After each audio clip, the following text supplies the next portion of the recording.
اس لیے کہ ہمیں کیا ضرورت ہے کہ ہم حضور کے اصحاب کے خلاف زبان کھولیں؟ ہمیں کیا ضرورت ہے کہ حضور کی ازواج کے خلاف زبان کھولیں؟ ہمیں کیا ضرورت ہے کہ حضور کے اہل بیت کے خلاف زبان کھولیں؟ ہمیں کیا ضرورت ہے کہ حضور کے نواسے اور شہزادے حضرت حسنین کریمین سیدین طیبین طاہرین نورین شمسین قمرین بدرین کے خلاف زبان کھولیں؟ یہ وہ مقدس مبارک اور مطہر ہستیاں ہیں جن کو قرآن نے جنتی ہونے کا سرٹیفکیٹ جاری و ساری کر دیا ہے، جن کے بارے میں اللہ کے قرآن نے کہہ دیا ہے فَإِنْ آمَنُوا بِمِثْلِ مَا آمَنْتُمْ بِهِ فَقَدِ اهْتَدَوْا۔ دنیا والے اگر تم ایمان لانا چاہتے ہو، ابو بکر کی طرح ایمان لانا، ایمان لانا چاہتے ہو، عمر کی طرح ایمان لانا، اور ایمان لانا چاہتے ہو، عثمان کی طرح ایمان لاؤ، ایمان لانا چاہتے ہو، علی کی طرح ایمان لاؤ، ایمان لانا چاہتے ہو، معاویہ کی طرح ایمان لاؤ، ایمان لانا چاہتے ہو، حسنین کریمین کی طرح ایمان لاؤ، اگر ایمان لانا چاہتے ہو تو محمد کے اصحاب کی طرح ایمان لاؤ۔ پیچھے کوئی بات ہی نہیں۔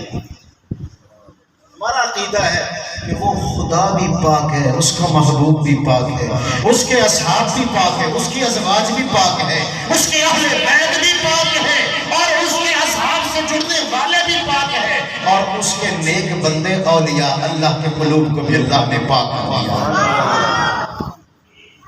جو میرے مصطفیٰ سے جڑا، جو میرے مصطفیٰ کریم علیہ السلام کے جڑنے والوں سے جڑا،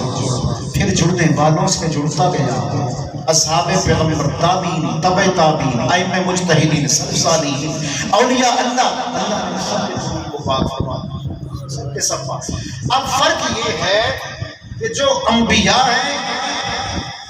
وہ معصوم ہیں، گناہوں سے پاک ہیں، انبیاء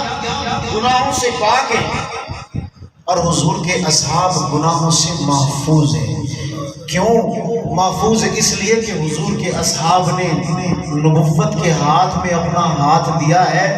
اب دیکھو، اگر کوئی بچہ سڑک پہ جا رہا ہو، سڑک سے گزر رہا ہو، بازار میں جا رہا ہو، وہ اپنے باپ یا والد کے ہاتھ میں ہاتھ دے اور اس کا باپ اس کی انگلی پکڑ لے، یا وہ اپنے باپ کی انگلی پکڑ لے یا ہاتھ پکڑ لے یا بازو پکڑ لے، کلائی پکڑ لے یا گردن پکڑ لے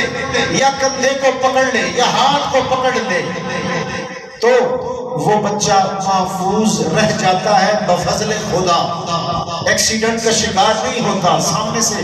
آنے والی گاڑی یا موٹر سائیکل آ رہا ہو تو اس کا باپ اس کے ہاتھ کو آگے پیچھے کر لیتا ہے تاکہ کسی بھی اعتبار سے اسے کوئی گزن یا نقصان نہ پہنچے۔ ارے باپ کے ہاتھ میں بیٹے کا ہاتھ ہو تو وہ بچ سکتا ہے،